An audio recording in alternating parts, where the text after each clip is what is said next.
Hello everyone, in today's video I'll be teaching you how to fix GCash protection problem. So let's get started. As you can see, when I open up my GCash app, a pop-up shows up saying that the settings of my device are not secure.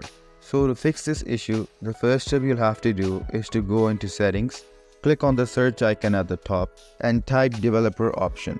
Now open the best match, and now from here just turn off your developer options. Now the next step you have to do is to go into apps and notifications, and from here go into app info and search GCash.